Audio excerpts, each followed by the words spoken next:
ตัดเดี๋ยวเขาจะเดี๋ยวนี้อย่างนี้ด้วย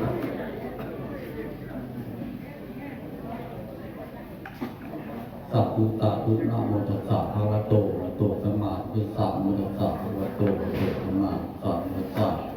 ภะคะวะโตอะระหะโตสัมมาสัมพุทธัสสะพุทธะทุติปัจจุปานะธรรมะราชินีอัตถิทีฆังเป็นธรรมที่ในจักรวาล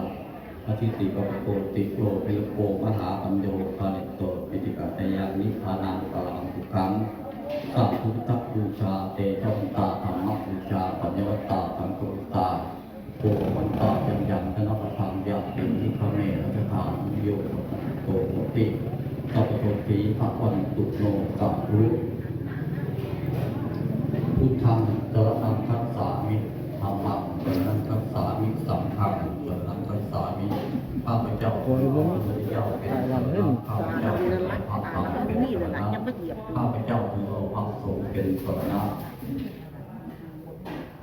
สัพเพกาเมกัปรูเปวิสัทธตาเตจันตอิเทวิมาเน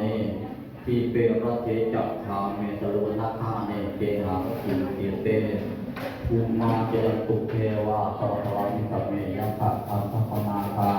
วิสัตตาสติเกยังวิโรจนังสาธโวเมตุมังคุธรรมะสัพพโนปาโลยมทันตาธรรมะสัพพนาคโลยมทันตาธรรมะสัพพนาคโลยมทันตาสาธุเทพเจ้าถึงสิงสถิตในสวรรค์ตอนกลางมโคปดีโอโคปดีภูมิเทวดาทั้งหลายถึงสถิตอยู่ในวิมานเหนือยอดเขาและเขาขาดปดีในอากาศปดีในเกาะปดีในบันแคนปดีในบ้านปดีในเรือนปดีในต้นพุทธาปาทัดปดีในไร่ในนาปดีอย่างทุกคนท่านและนาถึงสิงสถิตพิจารณาและบนยกปดีในทีไม่ระเบียบปดีในที่ใกล้เคียงพอดีข้ามในข้ามขับมุนีผู้ประเสริฐท่านสัพพุทธทั้งหลายจงจะรับข้าหนังเนี่ยข้าพเจ้าดูก้อนท่านผู้เจริญทั้งหลายการในการฟังธรรมดูก้อนท่านผู้เจริญทั้งหลายการในการฟังธรรมดูก้อนท่านผู้เจริญทั้งหลายการในการฟังธรรมเมื่อนี้เศร้าทุกขาทั้งสองมูทั้งมูสองมูสามในมิติภาพเทพบุญคุ้มเข่าขึ้นขอเทพเจ้าโลกเทวาทั้งหลายที่ข้าพเจ้าอันเชิญมากขอจะมาอวยใส่พรแก่ข้าพเจ้าหลายสร้างทุกขาทั้งมูสองมูสามทุกคนทุกคน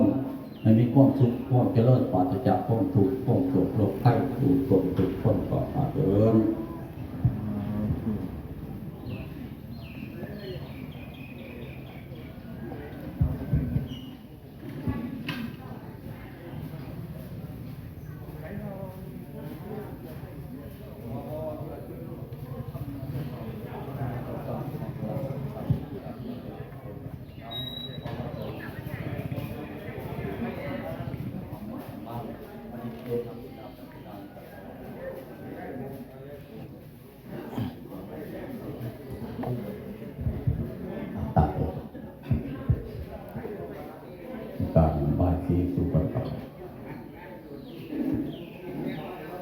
นะโมตัสสะภะคะวะโตอะระหะโตสัมมาสัมพุทธัสสะนะโมตัสสะภะคะวะโตอะระหะโตสัมมาสัมพุทธัสสะ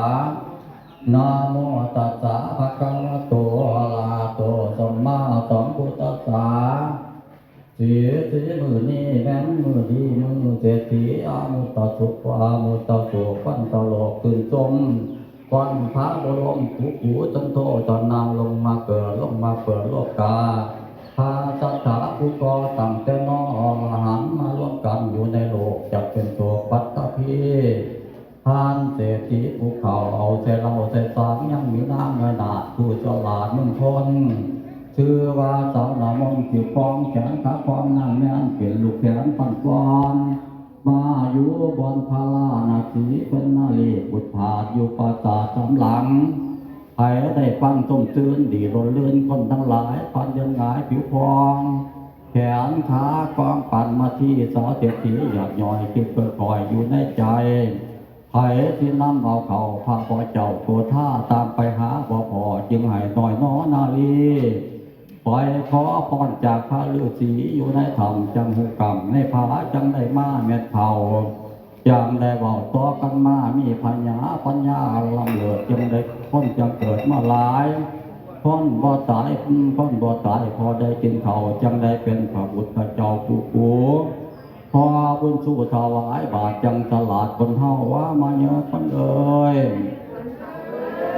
ทั้งข้าวเจ้าและข้าวเหนียวเจ้าอย่าเหลียวไปตั้งอื่นเจ้าอย่าตื่นไปใส่เจ้าอย่าไก่จากตาเจ้าอย่าว่าพ้นมายี่มาสีมาตำมาเหยียบเจ้าอย่าเปียกเป็นดินดอนพ้นสาอ่อนบ่อึดอยากพ้นเหลือหลากให้โลกาส้นเจ้ามาอยู่เหล่าคนที่เจ้าโพเจ้านั่งกินดียังบ่ท้อเจ้าบ่ท้อเก่าใหญ่เป็นสาเป็นบ่าวเขาบอกเก่ากันมาเขาอยู่หน้าเอาเดี๋ยวเราเขาเอาเจ้ามาลงเฮือนเป็นปีเดือนในเรียนลูกเอาเขาปลูกหอดเขาปลาล้านเป็นเขาสารอยู่ในตาเอามาหนึ่งบวชเลยสองน้องเนาจังเอาเจ้าเรียนพาเทลาจังเอามาทำบุญตักบาตรบ่ให้ขาดปัตตาคตามีปัญญาคนใดกินข้าวคุณของเจ้าเหลือทั้งพระสุธาเหลือทลาทำบุญเป็นนามคนอยู่กรรมจึงแข็งแรงต้นมีแห้งกินเอาทอนบอกของอยู่นอกพ่อแม่คนเฮาเขาเกาหมูหมาเป็นไก่เขาเอาใส่ห้ามแจกให้ดินจัดเจ็บกินตามมีความเกิดแสนประเสริฐพวกสิ่งทั้งปวงยังเป็นห่วง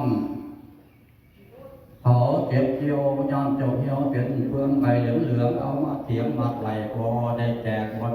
ไปใส่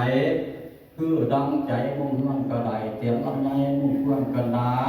อยู่เตียงหน้าใส่บ่ขาดบ่ประมาทคุณพ่อจะนั่งว่ามาเยอะวันเลยวันเจ้านั่งเก็บเจ้าหน้าตัวเจ้าหน้าดูเก็บหัวยาวโอ้น้ำมือตัวท่านมามาเยอะเลยหวานเจ้านอนดูทงน้ำหูน้ำปูได้กี่ล้อต้นได้น้อมาอยู่สามจนกำลังมาอยู่หลอกเจ้าอย่าเศร้าเจียวสีว่ามาเยอะมันเอ่ยหวานเจ้าตกเลยเรื่องตรงของตัวต้นมือให้หวานเขาใหญ่เขาปะเก็บยาไปเสียงน้ำมูยาอยู่หน้าเดือดทอนให้เจ้าวันว่ามาให้เจ้าวิปากให้เจ้ามาไว้วางว่ามาเยอะทั้งหมดเลยตัวกัดยิบเขาที่กอดตกกอดเขาที่ขาบนี้ถึงเดือนปีจะออกจะเราเขาจิตเขาเสียวเจ้าวันหน้าทางเจ้าที่งานกัวเก่าเขาไปไหวหน้าเราดงดอนคนจะอ่อนบ่ตึกเขาไปไหวหน้าเราดงดอนให้เจ้ามาอยู่สามมาอยู่ทางเราอย่าให้เบิ่งทางไกลจุดแล้วน้ำลายทางไกลหวายตัวไว้ถุงหลงข้างมันโกงติดเกี่ยวแหลมตาแนมผลดีปีหนาหมอสุดว่าหมอสุดคนมาว่าเยอะคนเลยมาเด้อขวัญเอ้ยมีสาขามังสาธุสาธุเนี่ยโคตร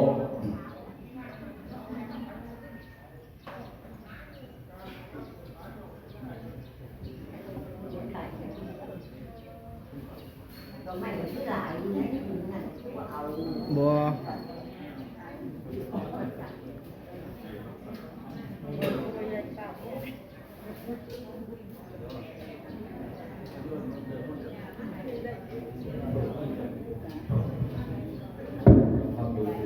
ดี